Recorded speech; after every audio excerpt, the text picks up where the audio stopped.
तो आज मैं आपको ट्रिगोनोमेट्री एक्चुअली शुरू करने वाला था, बट एक्चुअली ट्रिगोनोमेट्री लास्ट को हम मतलब लास्ट हाफ एन आवर को मैं ट्रिगोनोमेट्री का इंट्रोडक्शन आपको दूंगा।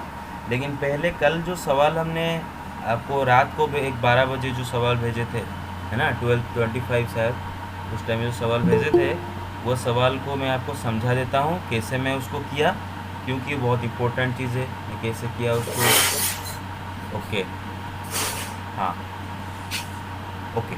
तो you can all see my screen, right? आपको सबको मेरा स्क्रीन दिख रहा है? Yes, sir.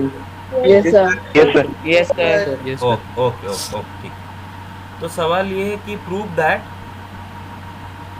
That A minus B union B minus A is equal to A union B minus A intersection B. और जैसे कि जो भी आप लोगों में से कल का क्लास अटेंड किए थे, आप लोगों को पता है ये सेट को हम क्या बोलते हैं? ए डेल्टा बी, है ना, सिमेट्रिक डिफरेंस वाला ये सेट है ना। याद है कल का आप पढ़े थे A delta B, symmetric difference Yes, sir. Between Yes, two sir. Sets. Yes, sir. This is A, this is B, this shaded region is called your A delta B, right? It is a combination, it is a union of two sets, A minus B and B minus A. If you take the union of these two sets, you will get A minus B union B minus A or A delta B. And this is also equal to, as you can see, A union B minus A intersection B. Right आप अगर पूरा ए union B set में से ये जो बीच वाला ए intersection B है, ये जो बीच वाला ब्लू शेडेड रीजन, उसको अगर निकाल देते हो तो बचता क्या है? ए डेल्टा बी, है ना। ओके, बस इसको हमें प्रूव करना है। इसको क्या करना है? प्रूव करना है।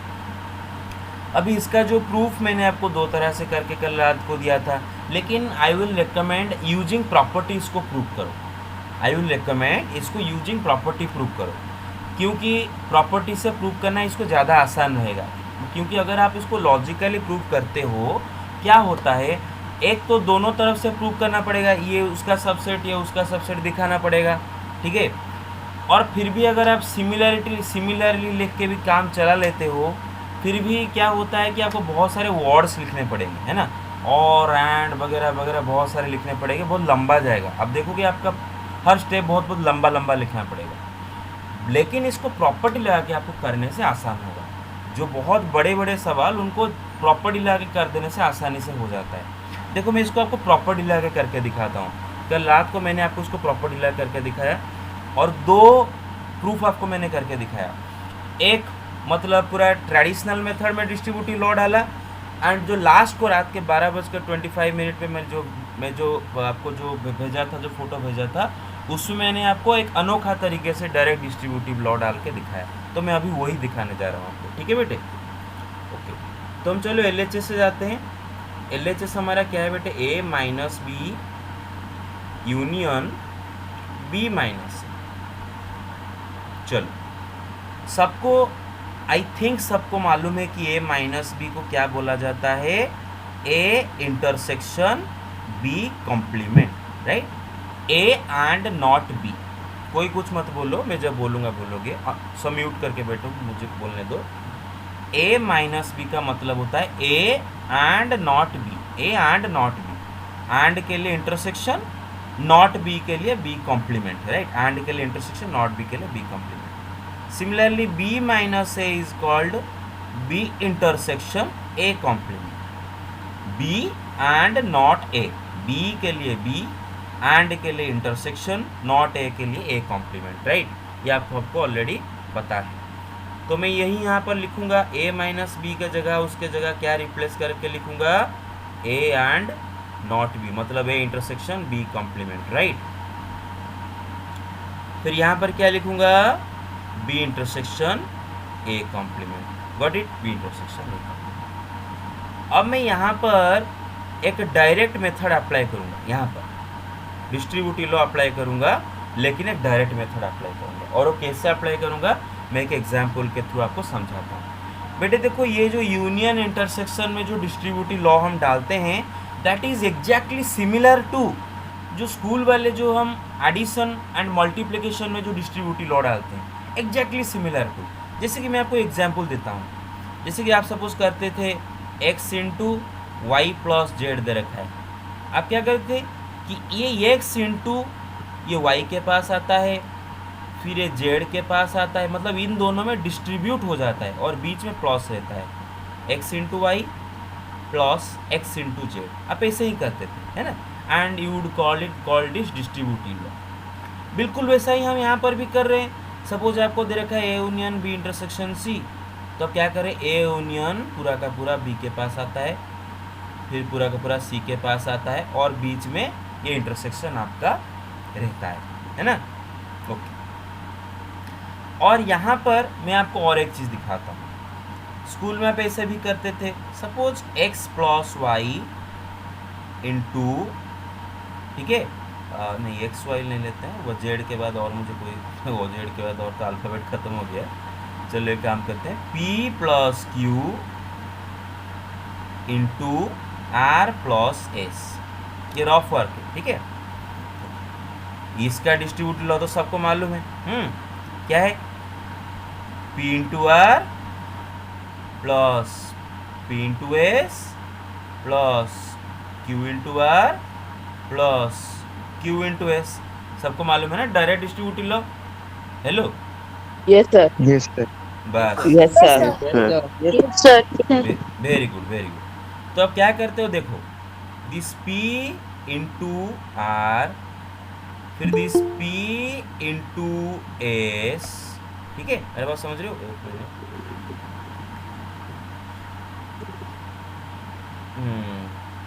ओके, तो देख सकते हो आप p into R, p into S, ठीक है, देख सकते हो आप, हो गया। उसी तरह q इंटू आर, है ना, q इंटू एस, ऐसे डायरेक्ट करते हो। और ये जो प्लस है, ये जो प्लस है बेटा, ये जो प्लस है, दोनों में प्लस होना चाहिए, दोनों के यहाँ पर प्लस प्लस लिखा जाता है ना, दोनों में प्लस होना चाहिए, plus plus plus plus plus लिखते हो ना, यहाँ पर भी प्लस, यहाँ पर भी प्लस, ठीक है ना। ओके, यहाँ पर भी प्लस, यहाँ पर भी प्लस, तो ये सब प्लस रहेगा बीच में, क्या रहेगा, ये सब बीच में प्लस रहेगा। बिल्कुल बेटे उसी तरह मैं यहाँ पर भी करने जा रहा हूँ, जरा ध्यान दो, मैं क्या करने जा रहा हूँ। Set A intersection B complement, mute करो, union B intersection A complement, मैं बिल्कुल सेम चीज़ करने जा रहा हूँ, देखो सेम चीज़ बिल्कुल करने जा रहा हूँ। ए यूनियन बी, देखो बेटे ए यूनियन बी, फिर ए यूनियन ए कॉम्प्लीमेंट, देख रहे हो, Yes, A sir. Union A complement, देखो पूरा धीरे धीरे। उसी तरह बेटे B complement union B, B complement union B, B complement union A complement, B complement union A complement, और बीच में रहेगा ये मेरा इंटरसेक्शन, है ना, ये जो दोनों में जो इंटरसेक्शन है ये बीच में रहेगा, है ना। I hope you got my point so far.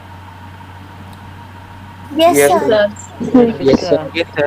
Okay, so this is the concept that we are going to use here. Okay, हम यहाँ पर वही यूज करने वाले हैं। ओके, देखो तो मैं डायरेक्टली अभी यहाँ पर लिखता हूँ बेटे, इसको मैं लिखूँगा ए यूनियन बी, फिर ए यूनियन ए कॉम्प्लीमेंट, फिर बी कॉम्प्लीमेंट यूनियन बी, फिर इसको जगह नहीं है, इसको थोड़ा इरेज कर लेता हूँ थोड़ी देर के लिए और ऊपर लिख देता हूँ ताकि आप समझ सकते हो। b minus A is equal to, हाँ, b minus A is equal to B intersection A complement. Okay, हाँ, तो चलो फिर b complement union A complement, और सब के बीच में आपका रहेगा ये हमारा इंटरसेक्शन, है ना। इंटरसेक्शन। ये मैंने बताया था कल रात को भी, मैंने आपको लिख के दिया था। तो बेटे ये हो गया मेरा ए यूनियन बी। ओके बेटे मुझे बताओ, एक सेट एंड उसका कॉम्प्लीमेंट का अगर हम यूनियन करें तो हमें क्या मिलता है? Universal set. Universal set. Universal set मिलता है ना। देखो बेटे ये मेरा पूरा का पूरा है यूनिवर्सल सेट, उसके अंदर है मेरा ये ए। तो यूनिवर्सल सेट से अगर हम ए को निकाल दें, जो हिस्सा जो रीजन हमारा बचता है that region is called A complement. A का अंदर वाला जो हिस्सा that is A, and A का बाहर वाला हिस्सा that is A complement. Remember universal set के बाहर दुनिया एग्जिस्ट नहीं करता है, यूनिवर्सल सेट के बाहर कुछ नहीं होता है, ठीक है, जो भी होता है यूनिवर्सल सेट का। तो अगर आप ए एंड ए कॉम्प्लीमेंट ये दोनों को यूनाइट कर दो तो पूरा का पूरा आपको यूनिवर्सल सेट मिल जाता है ना। सो यहाँ पर मैं लिखूँगा क्या, ऐसा कैपिटल यू। उसी तरह बी कॉम्प्लीमेंट यूनियन बी कितना आ जाएगा? Yes capital you, universal set capital you है ना। ओके और बेटे यहाँ पर देखो, मैं यहाँ पर इसको लिखता हूँ बेटे, B complement union A complement is also equal to B intersection A whole complement, right. B complement union A complement is also equal to B intersection A whole complement. De Morgan नाम के मैथमेटिशियन ने ये बोल के गए थे, ये बताया था मैंने कल, डिमोर्गन्स लॉ। तो मैं यहाँ पर B complement union A complement का जगह लिख सकता हूँ B intersection A whole complement, है ना, डिमोर्गन्स लॉ। ये सबको याद है कि नहीं? Hello yes sir. Yes sir yes sir. बस बस। तो अब हम क्या कर, यस अब हम इनके बीच में जो इंटरसेक्शन हमारा पहले से था वो डाल देते हैं। यहाँ तक सबको समझ में आ रहा होगा आई गेस। ओके अब आते हैं। ओके देखो कितने कम स्टेप में हो गया, देखो कितने कम स्टेप में हो गया, थोड़ा आइडिया डालते हैं तो कितने कम स्टेप में होता है। अच्छा बेटे देखो यहाँ पर हमारे पास ये एक सेट है, ये एक सेट है, ये एक सेट है, ये एक सेट है, सबके बीच में इंटरसेक्शन है, सबके बीच में इंटरसेक्शन है ना, सबके बीच में इंटरसेक्शन है। अब आप जब मैंने आपको बोला था कि ये intersection B intersection C intersection D, इसको आप जैसे भी करके कर सकते हो, जैसे उल्टा पुल्टा A intersection C intersection D intersection B, A intersection D intersection C intersection B, क्योंकि कम्यूटेटिव लॉ है ना, कम्यूटेटिव लॉ। और एसोसिएटिव लॉ भी यहाँ पर फॉलो होता है कि पहले ए बी को इंटरसेक्ट करके सी डी को इंटरसेक्ट करके उनमें इंटरसेक्शन करो, या फिर पहले बी सी को इंटरसेक्ट करके उसके साथ ए को करके डी के साथ, जो भी जैसे भी जिस ऑर्डर में आप कर सकते हो, सबके बीच में इंटरसेक्शन है, सबके बीच में इंटरसेक्शन है। मैंने आपको ये बताया था। दूसरा बात मैंने बताया था, सेम सेट को दो बार मतलब आप इंटरसेक्शन करोगे तो वही मिलेगा ना, क्योंकि यूनिवर्सल सेट के बीच में इंटरसेक्शन करोगे यूनिवर्सल सेट मिलेगा, ए के बीच में इंटरसेक्शन करोगे तो ए मिलेगा, है ना, ये बताया था मैंने आपको। तो जाहिर सी बात है यहाँ पर क्या बचा मेरा, ए यूनियन बी इंटरसेक्शन। बेटे दो बार यूनिवर्सल सेट का इंटरसेक्शन हुआ है तो एक यूनिवर्सल सेट हो जाएगा, फिर इंटरसेक्शन बी इंटरसेक्शन ए का कॉम्प्लीमेंट। यहाँ तक समझ में आ रहा है? Yes sir. Yes sir. Yes sir okay yes sir. तो बेटे मैं यहाँ पर चाहूँ तो मेरा मर्जी, मैं पहले ये दोनों का इंटरसेक्शन करके उसके साथ ये थर्ड वाला का इंटरसेक्शन कर सकता हूँ, या फिर सेकेंड एंड थर्ड का पहला इंटरसेक्शन करके उसके साथ फर्स्ट का इंटरसेक्शन कर सकता हूँ, क्योंकि मुझे एसोसिएटिव लॉ पता है, A intersection B intersection C is also equal to A intersection B intersection C. पहले आप किसी को भी इंटरसेक्शन कर सकते हो, तो ये तो मेरा मर्जी, ठीक है ना, ये मेरा मर्जी। चलो ये पहले ये दोनों को इंटरसेक्शन करके मुझे क्या मिला, this is A union B, क्योंकि भाई कोई भी सेट एंड यूनिवर्सल सेट के बीच में इंटरसेक्शन क्या होता है, वही set, any set intersection universal set is that set. Okay, A intersection U is equal to A. क्यों ऐसा, क्यों? Because obviously A is a subset of universal set. दुनिया का हर सेट यूनिवर्सल, मतलब जो सेट को लेके आप काम कर रहे हो वो सब यूनिवर्सल सेट का सबसेट है। A is a subset of universal set. A का हर एलिमेंट यूनिवर्सल सेट के अंदर से ही आएगा, क्योंकि यूनिवर्सल सेट के बाहर दुनिया नहीं होता है। तो ऑब्वियसली ए एंड यू के बीच में कॉमन पूरा का पूरा ए का सारे के सारे एलिमेंट रहेंगे, बिकॉज ए का each and every element you में है, तो ए यू में पूरा का पूरा ए ही कॉमन है, तो दोनों का इंटरसेक्शन पूरा ए ही आएगा। उसी तरह A union B and universal set, इनके बीच में इंटरसेक्शन ए यूनियन बी ही आएगा, बिकॉज ए यूनियन बी का each and every element universal set से ही आया है। I hope you got my point. This intersection Yes, sir. The intersection A का होल कॉम्प्लीमेंट। यहाँ तक I hope you got it right. Finally Yes, sir. Yes, finally as you can see here, मैं उसको आपको analytically समझा देता हूँ। एक मिनट जाए ऊपर, हाँ मैं आपको इसको एनालिटिकली समझाता हूँ। बेटे ये लिखा है ए यूनियन बी, ये लिखा है बॉट, बॉट का मतलब होता है एंड भी, है ना, मैथमेटिक्स में बॉट एंड सेम होता है। और ये क्या है, किसी सेट का कॉम्प्लीमेंट मतलब नॉट दैट सेट, मतलब ये है कि नॉट बी इंटरसेक्शन ए, मतलब बी इंटरसेक्शन ए का कॉम्प्लीमेंट, मतलब यूनिवर्सल सेट से बी इंटरसेक्शन ए को निकाल दो, जो सेट बचेगा that is your B intersection A का कॉम्प्लीमेंट। तो जो एलिमेंट बी इंटरसेक्शन ए में नहीं होता है वो उसका कॉम्प्लीमेंट में होता है, आप समझ सकते हो, ठीक है ना। तो what is this, this is A union B minus B intersection A union B but not B intersection A. मेरा बात समझ में आया? Hello, Yes. Yes, sir. Okay. Yes, sir. और बेटे जो बी इंटरसेक्शन ए लिखा है that is also same as A intersection B. क्यों बेटे, कम्यूटेटिव लॉ, कम्यूटेटिव लॉ पता है ना, A intersection B is equal to B intersection A. Okay okay, तो ये प्रूव हो गया फाइनली, हमारा RHS आके प्रूव हो गया। तो यहाँ ये लिखने की जरूरत नहीं, दिस इज रफ वर्क, ये लिखने की जरूरत नहीं है, ये ए union be bought not B intersection लिखने की जरूरत नहीं, ये for the sake of understanding में समझाया ऐसे, ठीक है ना, आपको इसको लिखना नहीं है एग्जाम में, ठीक है। अरे हे हाँ, एक मिनट, ये नीचे वाला एक था, मैं उसको इरेज नहीं किया था कल का। आई होप आपका पूरा डाउट क्लियर हो गया, इसका कोई डाउट नहीं है? Yes, sir. Okay, Yes, sir. No, sir. Now take the screenshot, now take the screenshot. Yes, sir.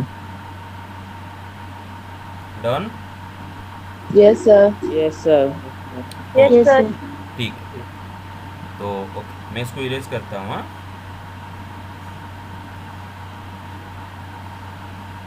Sir. हाँ यस, थोड़ा एक सेकंड, ओके एक सेकंड।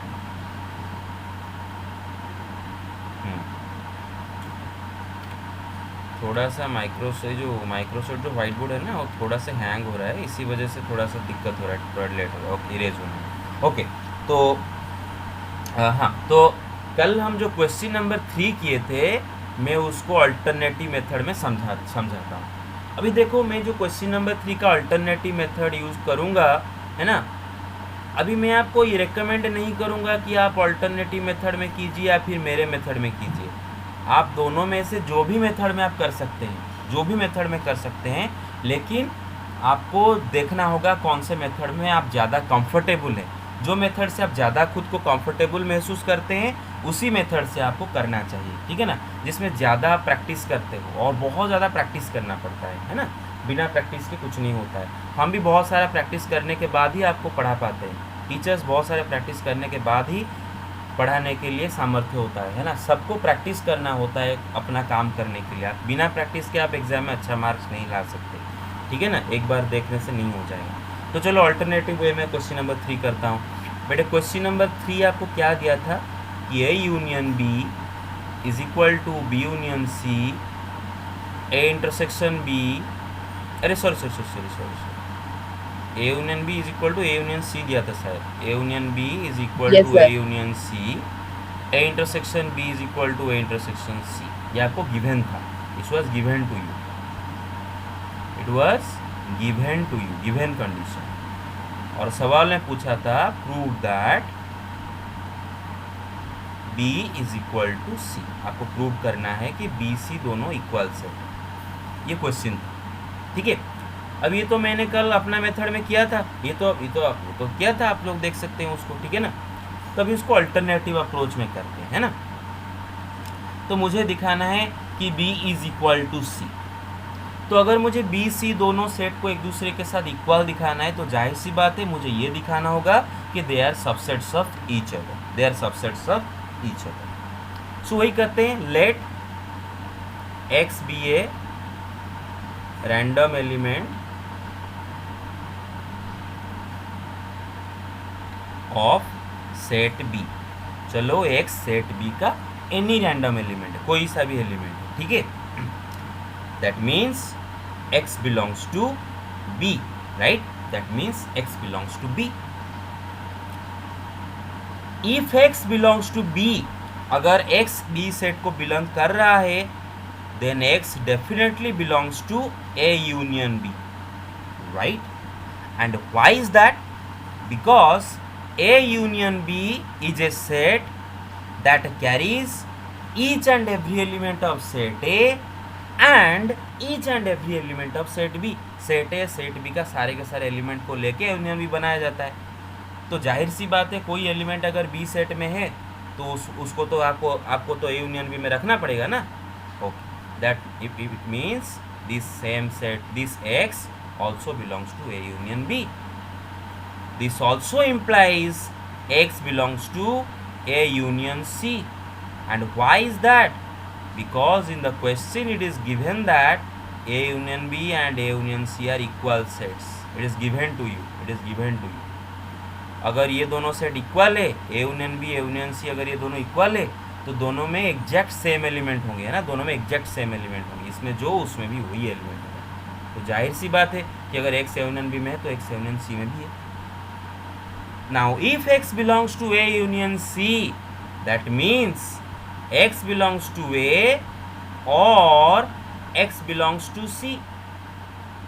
मैंने आपको बताया था कि यूनियन मतलब और, इंटरसेक्शन मतलब एंड, ये तो आपको भूलना नहीं चाहिए, ठीक है। X बिलोंग्स टू A और X बिलोंग्स टू C। अभी मैं थोड़ा सा इसके ऊपर इलेबोरेट करना चाहूँगा और उसके बाद दो केस में दिखाऊंगा। देखो बेटे, X belongs to A union C, X अगर A यूनियन C का एक एलिमेंट है तो इसका मतलब क्या होता है, या तो A का एक एलिमेंट हुआ होगा या तो C का एक एलिमेंट हुआ होगा, है ना, या फिर दोनों का कॉमन एलिमेंट हुआ होगा। मेरा बात समझ रहे हो? जैसे कि देख लो, मैं एग्जांपल देता हूँ। ये मेरा A सेट है और ये मेरा C सेट, और ये मेरा पूरा का पूरा A यूनियन C है जो ब्लैक शेडेड रीजन। अभी भाई कोई एलिमेंट X अगर A यूनियन C को बिलोंग कर रहा है तो X तो यही ब्लैक शेडेड रीजन में कहीं पर होगा। तो A यूनियन C को बिलोंग कर रहा है मतलब ब्लैक शेडेड रीजन में कहीं पर होगा। चलो अगर यहाँ से कहीं पर से आता है, यहाँ पर से कहीं पर आता है, तो मतलब वो एलिमेंट, सपोज X मेरा यहाँ से कहीं से आता है, तो इसका मेरा ये जो X है ये सिर्फ और सिर्फ सेट A को बिलोंग करता है, C को नहीं करता है। अगर यहाँ से कहीं से आता है तो इसका मतलब सिर्फ C को बिलोंग करता है, A को नहीं करता है। अगर यहाँ से कहीं से आता है तो इसका मतलब A C दोनों को बिलोंग करता है, दोनों का इंटरसेक्शन वाला एरिया में। फिर भी X अगर A यूनियन C में है तो हमें क्या पता है, या तो X A में होगा या तो C में होगा, कहीं ना कहीं तो होगा। X या तो A में होगा या तो C में होगा, बाहर से तो कहीं से नहीं आएगा ना। I hope you got my point, ठीक है। Yes sir. ओके, तो हियर टू केसेस अराइज कि X A में हो सकता है या फिर X C में हो सकता है ना, X A में हो सकता है या फिर X C में हो सकता है। चलो देखते हैं case 1, if X belongs to A। अगर मेरा X A में है तो क्या है, एक मिनट, कौन क्या मैसेज कर रहा है सर, डाउट क्वेश्चन। अरे अभी क्या डाउट क्वेश्चन, ये कौन सा सेक्शन का है, मेरे सेक्शन का है, B सेक्शन का। ओह, हॉर्स क्वेश्चन का डाउट पूछ रहे हो या क्या? हाँ, कर दूंगा। ओके, कर दूंगा भाई, आपका डाउट क्लियर करना ही मेरा काम है। ओके, तो if X belongs to A, ठीक है, समझ गए। तो यहाँ पर आपका दो केसेस हो रहे हैं, दो केसेस अराइज हो रहे हैं कि या तो X A में होगा या तो B में हो, सॉरी या तो C में होगा, दोनों में से कहीं ना कहीं पर तो होगा, नहीं तो यूनियन C में कैसे आया। चलो केस 1, चलो अगर x a में है तो क्या है, ठीक है, x अगर a में है तो क्या है। देखो बेटे मुझे एक बात बताओ, if this x belongs to a, है ना, if this x belongs to a, then and we already know, एक मिनट, हाँ मैं यहाँ पर ऊपर दिखाता हूँ। अब बेटा ऑलरेडी क्या x हमारा ऑलरेडी आप क्या लेके चले हो, ध्यान दो मैं जो बोल रहा हूँ। आप शुरुआत कहाँ से किए हो, आप शुरुआत बिगिनिंग कहाँ से किए हो कि x is a random element of b, आपने बिगिनिंग किए x is a random element of b से बिगिनिंग किए हो, मतलब आपका x b का एक एलिमेंट है ना, आपका x b का एलिमेंट है, आपका x क्या है, b का एलिमेंट है ना। तो मैं लिखता हूँ we know x belongs to b। अब वहीं से तो शुरू किए हो, आप ही तो किए हो, मैं थोड़ी ना किए हो, आप किए हो ना, x बिलोंग्स टू b शुरू किए हो। तो अगर x a को बिलोंग कर रहा है एंड b को भी बिलोंग कर रहा है, क्योंकि आप तो लिए हो x बिलोंग्स टू b, मतलब ये तो कन्फर्म्ड है, ये तो कन्फर्म्ड है x बिलोंग्स टू b, क्योंकि यही से आप शुरू किए हो। और हमारा यहाँ पर केस क्या चल रहा है कि अगर x a को बिलोंग करता है तो x a को ही बिलोंग कर रहा है, b को ही बिलोंग कर रहा है, इसका मतलब x a इंटरसेक्शन b को बिलोंग कर रहा है। अगर x a को बिलोंग कर रहा है और पहले से मुझे मालूम है कि ये b को बिलोंग कर रहा है, पहले से मालूम है, और अब मेरा केस है कि a को बिलोंग कर रहा है, इसका मतलब दोनों को बिलोंग कर रहा है, दोनों का इंटरसेक्शन में होगा। और ये भी मुझे गिवन है कि a intersection b and a intersection c are equal sets. तो अगर मेरा x a इंटरसेक्शन b में है तो जाहिर सी बात है वो इंटरसेक्शन c में भी होगा, क्योंकि दे आर इक्वल सेट्स। अब अगर मेरा x a इंटरसेक्शन c को बिलोंग कर रहा है, मतलब ये a c दोनों का कॉमन एलिमेंट, दोनों का कॉमन एलिमेंट है, कॉमन एलिमेंट है मतलब ये x a में भी है एंड वही x c में भी है, तो मैं वही लिखता हूँ, that means this x belongs to c, that means this x belongs to c। तो केस 1 से मुझे पता चला, केस 1 से मुझे पता चला कि मेरा x अगर a में है, मेरा x अगर a में है तब भी मेरा x c में आ रहा है, तब भी मेरा x c में आ रहा है। केस 1 से मुझे पता चला कि मेरा x a पर कहीं भी है, आई डोंट केयर कहीं पर भी a में हो, जहाँ पर भी है फिर भी वो c सेट को बिलोंग कर रहा है। मैं प्रूव कर दिया आपको, देखो प्रूफ देखो कि अगर मेरा x a सेट में कहीं पर भी है तो मैं प्रूव कर दिया लॉजिकली कि मेरा ये वो x c को भी बिलोंग करता है, c को भी बिलोंग करता है। और केस 2 तो आपका ऑलरेडी है x belongs to c, case 2 तो आपका ऑलरेडी है x बिलोंग्स टू c, क्योंकि आप तो यही दो केस ले रहे थे, यहाँ से शुरू कर रहे हैं, यहाँ पर या तो x a को बिलोंग करेगा या तो c को बिलोंग करेगा, है ना, ये यहाँ से हमारा केस शुरू हुआ था, या तो x a को बिलोंग करेगा या तो x c को बिलोंग करेगा। और हमने प्रूव करके दिखाए कि अगर x a को बिलोंग कर रहा है तो डेफिनेटली वो x c को भी बिलोंग कर रहा है, प्रूव कर दिए। और केस 2 तो वैसा ही x बिलोंग्स टू c। तो केस 1 केस 2 दोनों से क्या पता चला, from case 1 case 2, from case 1 and case 2 and case 2 we know that x belongs to c। बस केस 1 में भी x belongs to c हो रहा है, केस 2 तो पहले है x belongs to c, है ना। तो केस 1 केस 2 दोनों से पता चला x belongs to c। Therefore आपने शुरू किए थे x belongs to b और प्रूव कर दिए किसी भी हालत में अगर x b को बिलोंग कर रहा है, किसी भी हालत में ये x c को भी बिलोंग कर रहा है, प्रूव कर दिए दोनों केस से ये x मेरा c को बिलोंग कर रहा है, डेफिनेटली बिलोंग कर रहा है, definitely no doubt about it, x मेरा c को बिलोंग कर रहा है। तो इससे क्या प्रूव हो जाता है कि any random element of x also, any random element of b also belongs to c, therefore b is a subset of c, therefore b is a subset of c। और इसके बाद हमें लंबा चौड़ा फिर से वही काम नहीं करना है, इतना लंबा नहीं लिखना है, लिखना है similarly we can prove c is a subset of b, therefore अगर b c एक दूसरे का सबसेट है then they are equal to each other. Got my point, guys? Yes, sir. Sir. Yes, sir. Yes, sir. बाकी 60 बच्चों में 4 बच्चे yes sir बोले. Yes, sir. Yes, sir. Yes, sir. Yes, sir. Yes, sir. Yes, sir. Yes, sir.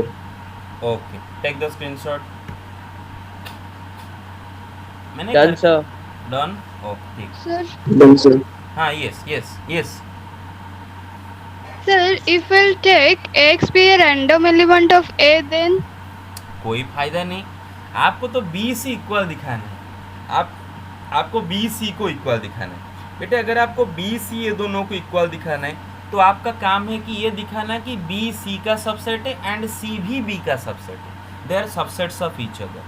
तो कोई एक set को हम दूसरा सेट का सबसेट कब बोलते हैं? सपोज हम बोलना चाहेंगे कि B is a subset of C. If I want to prove that B is a subset of C, तो मुझे क्या करना होगा?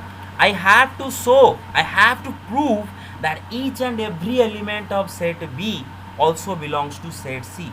In order to prove that B is a subset of set C, all I have to do is prove that each and every element of set B also belongs to set C. And how do I go on about proving that? By showing that any random element of set B also belongs to set C. Any random element, it could be any random element of set B, no particular element. Any random element of set B also belongs to set C. If I prove that, if I'm able to prove that, then obviously B is a subset of C. So that is the reason why you will first take that let X be a random element of B, and finally you have to prove that this X also belongs to C. If you accomplish to prove that, then you have proven that any random element of set B also belongs to set C. Here the random element is X. Got my point? yes, sir. Okay ठीक है. तो 2 question खत्म हो गया. वो जो 2 मैं बोलना चाह रहा था. यस, और किसी का क्या डाउट था? ये क्या डाउट है ये? अरे इसको मैं जूम कैसे किया? और जूम नहीं हो रहा है. ऑर्ड्स वाला क्वेश्चन.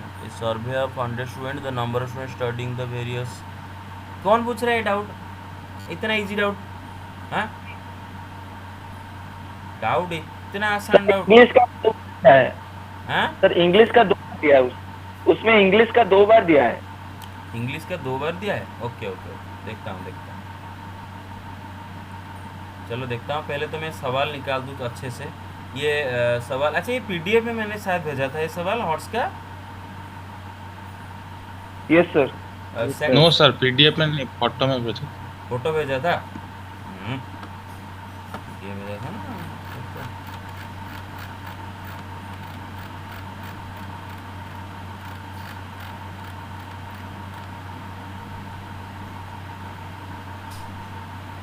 एक मिनट देखता हूँ.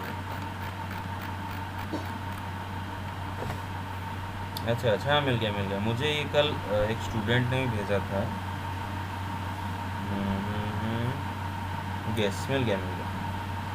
हाँ, तो क्वेश्चन है in a survey of 100 students, the number of students studying the. Okay, survey किया जा रहा है. सर्वे में टोटल स्टूडेंट्स, सर्वे में आपका टोटल नंबर ऑफ स्टूडेंट्स आपका है 100. टोटल नंबर ऑफ स्टूडेंट्स है 100 स्टूडेंट्स को लेके सर्वे किया जा रहा है. और पता चला कि the number of students studying the various language were found to be English only 18. पता चला कि इनमें से ओनली इंग्लिश पढ़ने वाले बच्चे 18 हैं. 18 बच्चे ओनली इंग्लिश पढ़ते हैं. इंग्लिश बॉट नॉट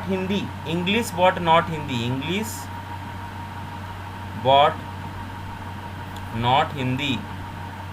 ये पढ़ने वाले बच्चे 23. इंग्लिश एंड संस्कृत पढ़ने वाले बच्चे 8. इंग्लिश एंड संस्कृत पढ़ने वाले बच्चे 8. एक मिनट. तापरे इंग्लिश 26. इंग्लिश पढ़ने वाले बच्चे 26. हाँ अच्छा, ये बोल रहे हो कि इंग्लिश ओनली दे रखा है 18, इंग्लिश दे रखा है 26, यही बोल रहे हो? Hello, yes sir. अरे भाई इंग्लिश ओनली का मतलब है वो बंदा खाली इंग्लिश बोलता है, वो उसको हिंदी नहीं आता है, उसको संस्कृत भी नहीं आता है, वो ना तो हिंदी बोलता है ना तो संस्कृत बोलता है, वो सिर्फ और सिर्फ अंग्रेजी झाड़ता है। और ये जो बंदा, ये जो लोग, ये जो 26 लोग हिंदी इंग्लिश बोलते हैं, इनको इनमें इनमें इनमें सब आ जाते हैं। मतलब इनमें ऐसे भी लोग होंगे जो कि इंग्लिश के साथ साथ दूसरे लैंग्वेज ही बोल रहे होंगे, लेकिन ये जो 18 महापुरुष हैं, ये 18 महापुरुष को सिर्फ और सिर्फ इंग्लिश आता है और कुछ नहीं आता है। ठीक है, मेरा बात समझ गए? मैं इससे क्या आपको वेन डायग्राम दिखा देता हूँ। देखो, ये मेरा इंग्लिश, ये मेरा हिंदी और ये मेरा संस्कृत है ना। हाँ, हमारा ये जो 18 महापुरुष यहाँ पर रहते हैं, यहाँ पर रहते हैं, ये 18 महापुरुष यहाँ पर रहते हैं। ये 18 महापुरुष ये सिर्फ और सिर्फ इंग्लिश बोलते हैं, इनको हिंदी सेट में आना नहीं है, संस्कृत सेट में आना नहीं है। लेकिन ये जो 26 महापुरुष हैं जो कि इंग्लिश बोलते हैं, ये पूरा का पूरा ये जो इंग्लिश सेट के अंदर छाए हुए हैं, पूरा का पूरा इंग्लिश सेट के अंदर छाए हुए हैं, है ना। ये और ये 26 महापुरुष में से, ये 26 महापुरुष में से ये 18 महापुरुष सिर्फ और सिर्फ इंग्लिश बोलते हैं, बाकी कोई लैंग्वेज नहीं बोलते हैं। ये जो 26 जो इंग्लिश बोलने वाले हैं, जो 26 लोग जो इंग्लिश बोलते हैं, उनमें से ये 18 लोग सिर्फ और सिर्फ इंग्लिश बोलते हैं और कुछ नहीं बोलते हैं। आई hope you got my point ना। अरे समझे? Yes sir. Yes, sir. Yes, sir. वो इंग्लिश ओनली सर मतलब 8 जन इंग्लिश हिंदी संस्कृत तीनों बोलते हैं। नहीं, ऐसा कोई हाँ यस ऑब्वियसली, नहीं ऐसा कोई गारंटी नहीं है, नहीं ऐसा कोई गारंटी नहीं है। वो 8 में से वो जो बाकी जो 8 बचे, वो 8 में से कितने खाली इंग्लिश हिंदी बोलते हैं, या फिर खाली इंग्लिश संस्कृत बोलते हैं, या फिर इंग्लिश हिंदी संस्कृत तीनों बोलते हैं, वो मुझे मालूम नहीं। वो तो क्वेश्चन करने के बाद मुझे पता चलेगा। बस मुझे इतना पता है कि 26 बंदों में से 18 बंदे है ना, जो हमारे 18 महापुरुष हैं, ये सिर्फ और सिर्फ इंग्लिश बोलते हैं। बाकी जो 8 महापुरुष हैं, ये इंग्लिश के साथ साथ दूसरे लैंग्वेज ही बोलते हैं। ये मुझे पता नहीं कि वो दूसरे लैंग्वेज खाली इंग्लिश के साथ साथ हिंदी बोलते हैं, या फिर इंग्लिश के साथ साथ खाली संस्कृत बोलते हैं, क्या इंग्लिश के साथ साथ हिंदी संस्कृत सब भी जानते हैं, ये तो मुझे मालूम नहीं। आई hope you got my point. हाँ, Yes, sir. Yes sir. ये जो बाकी के हैं वो यहाँ पर भी कहीं पर भी रह सकती है। ये बाकी के यहाँ पर कहीं पर रह सकते हैं, यहाँ पर कहीं पर भी रह सकते हैं। जो पिंक वाला शेडेड रीजन में बना रहा हूँ, कहीं पर भी रह सकते हैं। ठीक है, ओके। फिर दे रखा है यस, और क्या दे रखा है? संस्कृत 48 लोग बोलते हैं, संस्कृत 48 लोग बोलते हैं।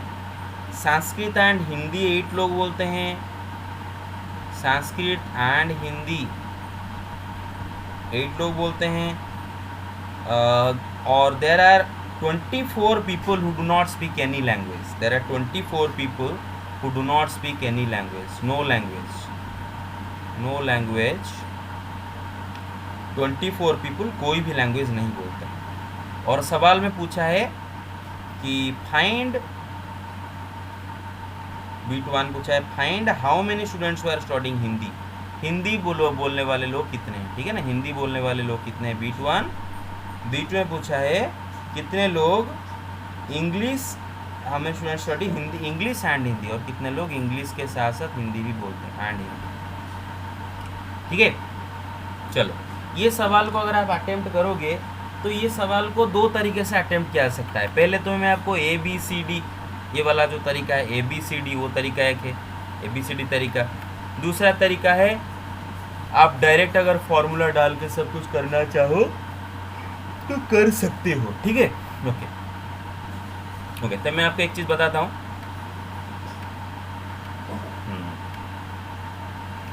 तो बेटे देख लो, ये सपोज ये आपका यूनिवर्सल सेट है।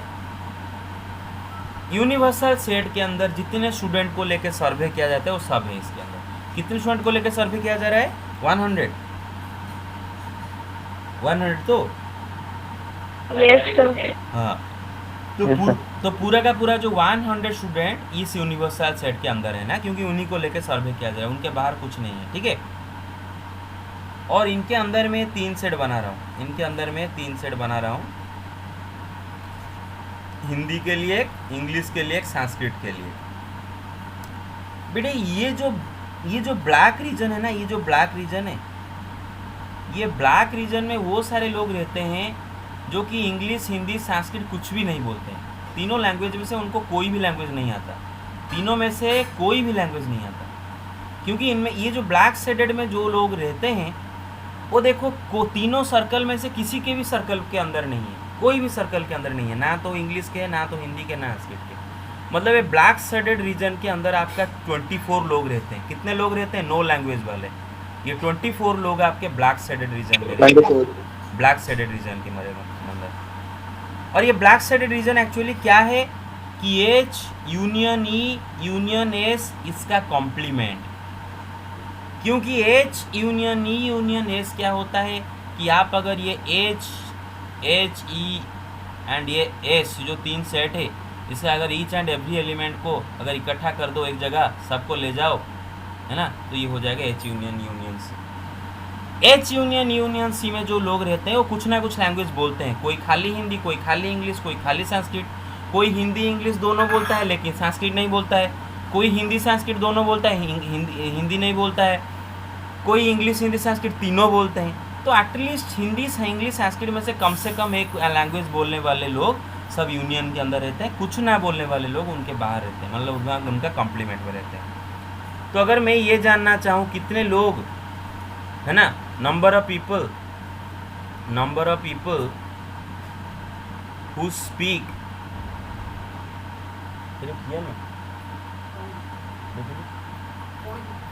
साउंड को देखिए, number of people who speak, ये okay, number of people who speak at least one language, number of people who speak at least one language is equal to क्या होगा बेटे? ये तीनों सेट का कार्डिनलिटी है ना, यूनियन का कार्डिनलिटी है ना, तीनों सेट का यूनियन का cardinality, H union union S इसका कार्डिनलिटी है ना।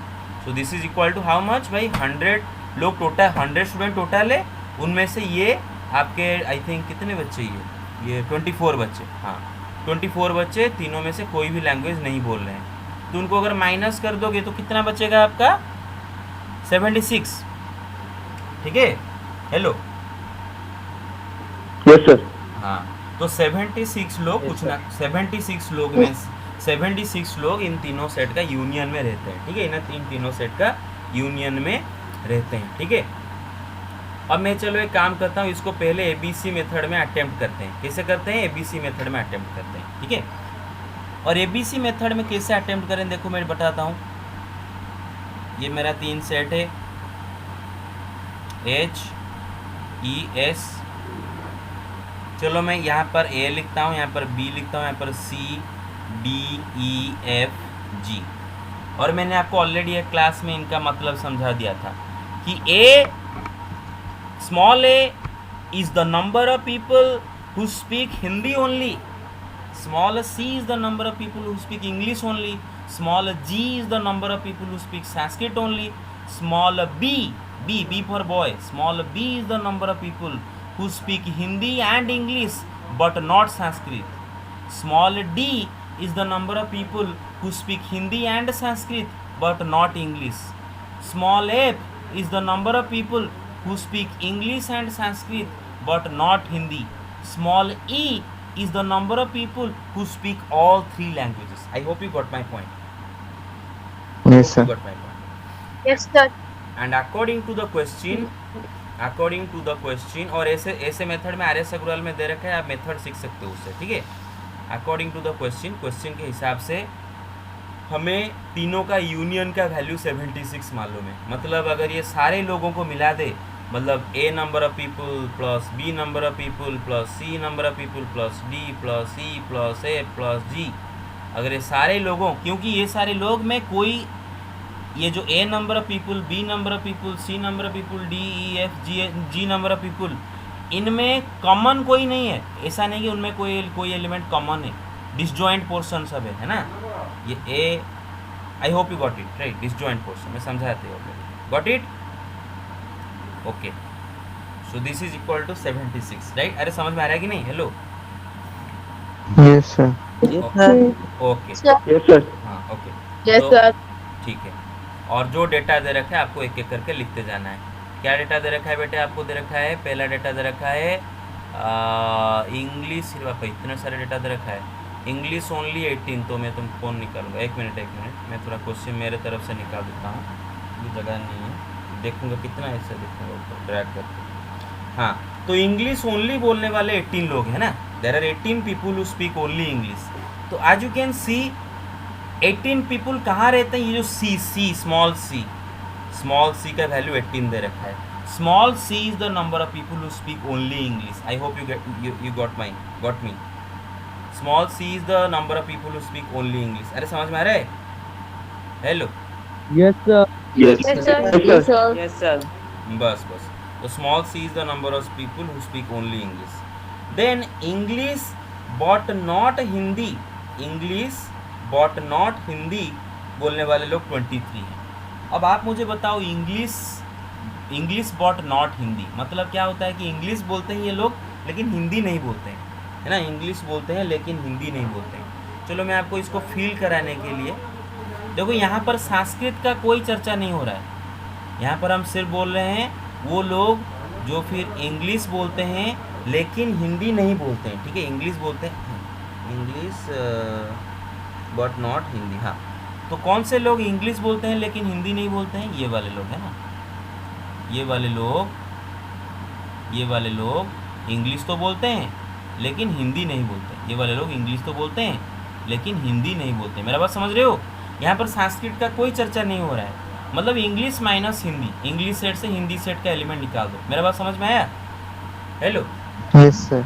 हाँ, Yes, yes. Yes, sir. तो यहाँ ओके, तो यहाँ पर ये C प्लस एफ देख रहे हो ना, ये और ये C प्लस एफ, इसका वैल्यू दे रखा है। मतलब English but not Hindi, this is 23 लोग इंग्लिश बट नॉट हिंदी बोलते हैं। मेरा बात समझ में आया? यहाँ पर संस्कृत का कोई चर्चा नहीं हो रहा है, वो लोग संस्कृत Yes, sir. बोलते हैं नहीं बोलते कुछ नहीं, English but not Hindi, English set से हिंदी निकालो, ठीक है? तो C plus F is equal to 23। Okay, अच्छा यहीं से आपका एफ का वैल्यू मिल जाएगा। एफ इज इक्वल टू क्या होगा? C ऑलरेडी आपको मालूम है 18, तो एफ क्या हो जाएगा? 23 माइनस C, मतलब 23 माइनस 18 कितना आ गया? एफ 5। एफ का वैल्यू 5 पता चल गया। एफ का वैल्यू क्या पता चल गया बेटे? 5 पता चल गया। अरे पता चला कि नहीं पता चला? फिर इंग्लिश एंड संस्कृत लोग 8 बोलते हैं, है ना? जो लोग इंग्लिश एंड संस्कृत बोलते हैं वो 8 लोग इंग्लिश एंड संस्कृत बोलते हैं। अभी इंग्लिश एंड संस्कृत मतलब क्या होता है? इंग्लिश संस्कृत का इंटरसेक्शन एरिया, है ना? इंग्लिश एंड संस्कृत मतलब इंग्लिश संस्कृत का intersection area, H English Hindi और ये मेरा हिंदी, एच हाँ इंग्लिश और ये संस्कृत। ओके, जो लोग आपका इंग्लिश एंड संस्कृत बोलते हैं, इंग्लिश एंड संस्कृत मतलब ये वाला एरिया, है ना? यहाँ पर हिंदी का चर्चा नहीं हो रहा है, इंग्लिश संस्कृत दोनों बस बोलने वाले लोग, हिंदी वो बोल रहे हो ना बोल रहे हो हमें कोई फ़र्क नहीं पड़ता, बस इंग्लिश संस्कृत बोथ बोलने वाले लोग। तो ये संख्या कहाँ पर है बेटे? ई प्लस एफ, है ना? ई प्लस एफ बेटे, समझ में आ रहा है? English Sanskrit both. Yes, sir. Yes, sir. हाँ, तो E plus F is equal to 8। तो बेटा ऑलरेडी आपको एफ का वैल्यू मालूम है 5, तो ई आ जाएगा, E is equal to 8 minus F, so 8 minus 5 is equal to 3। अब आते हैं नेक्स्ट पॉइंट पे। नेक्स्ट पॉइंट में बोल रहा है कि इंग्लिश 26 लोग इंग्लिश बोलते हैं ना, इंग्लिश 26 लोग बोलते हैं, मतलब पूरा के पूरा इंग्लिश के सेट के अंदर जो लोग हैं। तो अब जैसे कि आप देख सकते हो इंग्लिश के सेट के अंदर ये C number of people, B number of people, E number of people, F number of people सब है ना? C, E, F, B ये सबको अगर मिला दो तो ये टोटल इतने लोग इंग्लिश बोलते हैं। आई hope you got my point. तो B, C, E, F Yes, है ना? sir. B, C, E, F। Yes, sir. Yes, sir. तो B plus C plus E plus F इसका वैल्यू कितना दे रखा है? कि इंग्लिश बोलते हैं 26, इसका वैल्यू 26 दे रखा है। और जैसे कि बेटे आपको ऑलरेडी C का वैल्यू मालूम है, E का वैल्यू भी मालूम है, F का वैल्यू भी मालूम है, तो B का वैल्यू मालूम चल जाएगा। B is equal to 26 minus C minus E minus F। So this is 26 minus what is C guys? 18. C is 18. 18. What is E? E is 3. What is F? F is 5. So finally the answer comes out to be 26 minus 18 is equal to Sir, 8. 0. 8 minus 3 is 5. 5 minus 5 is 0. इसका मतलब B का value 0 है। बेटे B का value मतलब क्या? B का value कहाँ आपको दिख रहा है? हाँ, B का वैल्यू 0 आ रहा है। इसका मतलब ये नंबर 0 आ रहा है। मतलब ऐसा इनमें से कोई भी स्टूडेंट नहीं है, मैं फिर से बोल रहा हूँ, ऐसा इनमें से कोई भी स्टूडेंट नहीं है जो कि खाली इंग्लिश हिंदी बोल रहा है, संस्कृत ना बोल रहा हो। ऐसा कोई भी स्टूडेंट नहीं है, because B number of people they speak only Hindi English not Sanskrit. और अगर बी का वैल्यू 0 है तो इसका मतलब ऐसा कोई भी बंदा नहीं है। I hope you got my point. Okay, Yes, sir. हाँ, फिर जो दे रखा है इन्फॉर्मेशन लिखते चलते हैं। फिर क्या दे रखा है? संस्कृत 48। संस्कृत वो होते हैं 48। और संस्कृत कहाँ गए रे? संस्कृत, हाँ संस्कृत बोलते हैं 48। बेटे संस्कृत सेट के अंदर कितने लोग हैं? DEFG है ना, DEFG D plus E plus F plus G, Sanskrit बोलते हैं 48। तो आई होप सबका वैल्यू आपको मालूम है ऑलरेडी, या किसका वैल्यू मालूम नहीं है? E का वैल्यू मालूम है, F का वैल्यू मालूम है, D का वैल्यू मालूम है क्या? D का वैल्यू या D नहीं पता है? D नहीं पता है अभी तक। C पता है, F पता है, E पता है, D पता है। ओके, D नहीं पता है, D नहीं पता है, G भी नहीं पता है। G पता है क्या? Hello, No, sir. नो। तो चलो No, sir. तो इस इक्वेशन को नंबरिंग करके छोड़ो, क्योंकि इसका बाकी का वैल्यू पता करने के बाद इसको निकालेंगे। फिर इन्फॉर्मेशन दे रखा है कि संस्कृत एंड हिंदी बोलते हैं 8 लोग। संस्कृत एंड हिंदी, संस्कृत हिंदी दोनों मिला के बोलते हैं 8 लोग। 8 महापुरुष संस्कृत हिंदी दोनों बोलते हैं। तो बोलो संस्कृत हिंदी दोनों जो बोलते हैं वो कहाँ पर रहेंगे? D प्लस E है ना, D प्लस E है ना, ये D प्लस E लोग ये संस्कृत हिंदी दोनों सेट में आते हैं ना, संस्कृत सेट में भी आते हैं, हिंदी सेट में भी आते हैं। आई hope you got my point.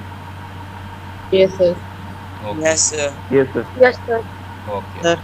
हाँ, क्या हुआ? डाउट? अरे doubt? No, sir. Okay sir. Okay. हाँ, एक सेकेंड, इसको इक्वेशन 1 बनाते हैं। ओके, हाँ, ये इसको क्या हो? 2 नंबर D प्लस E, तो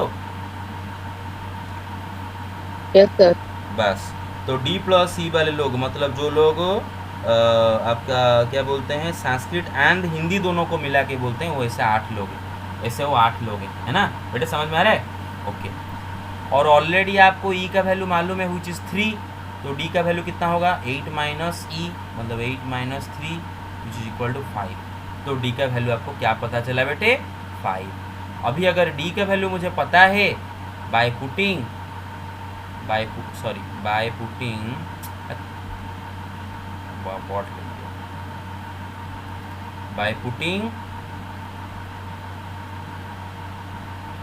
D is equal to 5 in equation 1। आप इक्वेशन 1 में D का जगह 5 डाल दो, G का वैल्यू मिल जाएगा, क्योंकि ऑलरेडी आपको ये पता था। इक्वेशन 1 देख रहे हो? तो G इज इक्वल टू क्या होगा बेटे? 48 minus D minus E minus F, है ना, मतलब 48 माइनस D कितना? 5। और EF बता दो, EF क्या आया था? प्लीज़ बताओ, please.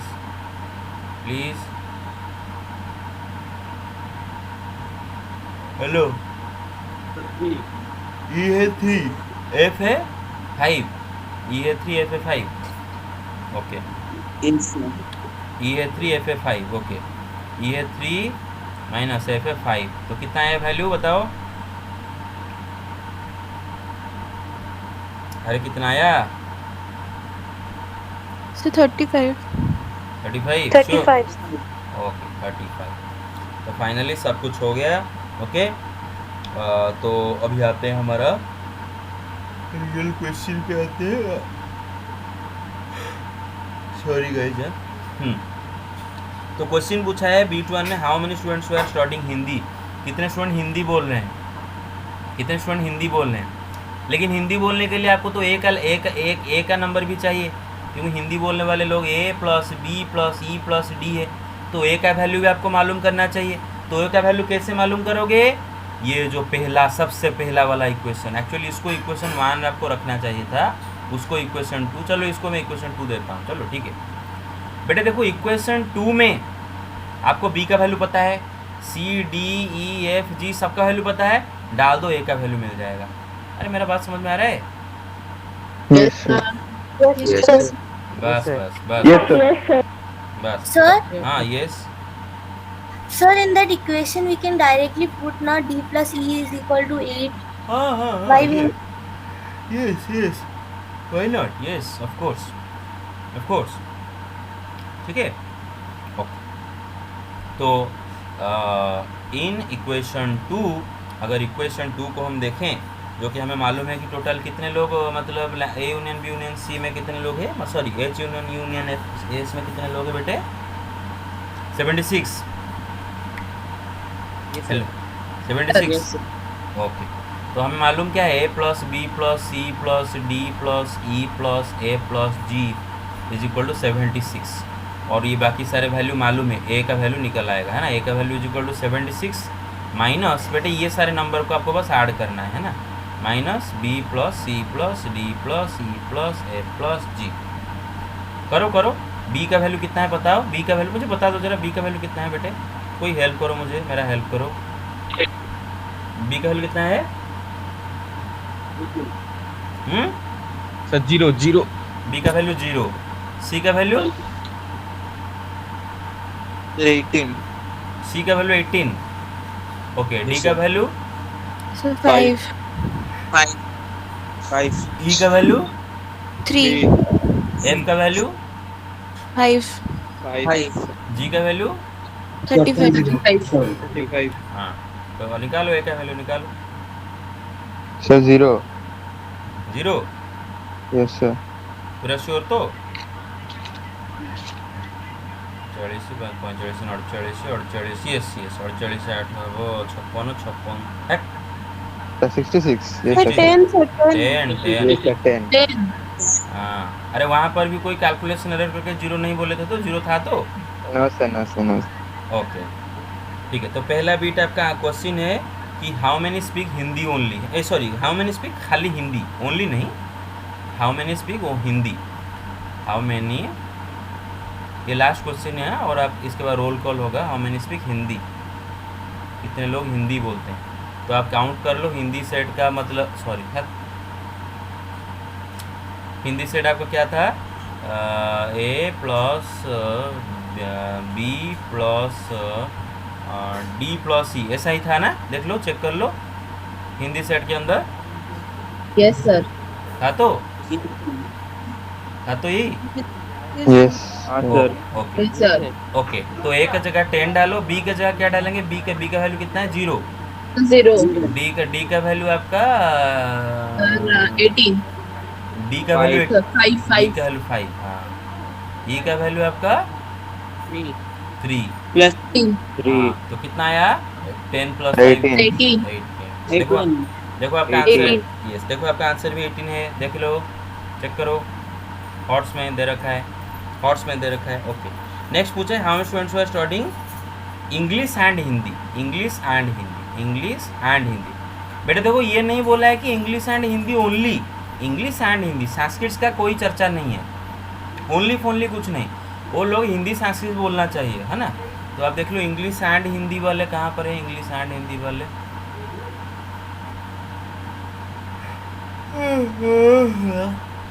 English and Hindi, English and Hindi क्या होगा, बी प्लस, यस, अरे मैं इतना नीचे आ गया, अरे ऊपर आ गए आप। बहुत ऊपर आ गया, हाँ सर। ओके ओके हाँ, इंग्लिश एंड हिंदी मतलब बी प्लस ई है ना, बी प्लस ई, अरे समझ में आ रहा है कि नहीं, बी प्लस ई, Yes, sir. बस Yes, sir. बस बी प्लस सी। तो आपका लिखो यहाँ पर Sir, B 0 plus 3. Yes 0 plus ई कितना है बेटा 3, 3. देखो आपका तो आंसर भी three. yes, देखो आपका आंसर भी 3 है, आपका आंसर भी 3 है ओके। Yes, sir. और मैं आपको असाइनमेंट देता हूँ, हाँ दिस इज़ रिकमेंडेड मेथड, लेकिन आपको मैं असाइनमेंट देता हूँ, असाइनमेंट कॉपी में आप ट्राई करना, इसको डायरेक्ट फार्मूला लगा के भी करने की कोशिश करना। क्यों मैं असाइनमेंट मतलब ऐसा नहीं करता हूँ, मैं जानबूझकर नहीं करता हूँ। सब अगर मैं यहाँ पर कर दूँगा तो आप क्या करोगे? तो ये रिकमेंडेड, ठीक है, आप ऐसा ट्राई करो। Okay now, Yes, please. Okay now done. Now बस आपको बस ये करना है, रोल कॉल ये करना है। ओके सब लाइन में रहो। हाँ ये स्क्रीनशॉट नहीं screenshot. नहीं स्क्रीनशॉट नहीं, मैं बोल रहा हूँ ना स्क्रीनशॉट क्यों नहीं, आज क्यों नहीं, कल से स्क्रीनशॉट, आज क्यों स्क्रीनशॉट नहीं? क्योंकि आज हम पता करना चाहेंगे कि आप में से कौन, आपका रियल नेम क्या है ना? रियल नेम मालूम नहीं ना, वो सेनापति आपके पिताजी का नाम अटेंडेंस डाल रहा है, यस मैं प्रेजेंट आप है, लेकिन आपके पिताजी प्रेजेंट हो रहे हैं। वीडियो बंद नहीं करेंगे, हाँ वीडियो बंद नहीं करेंगे हाँ यस वीडियो बंद कर दो। नहीं वीडियो बंद करोगे मतलब आप सर आप मतलब वीडियो रिकॉर्डिंग हो रहा है। Okay yes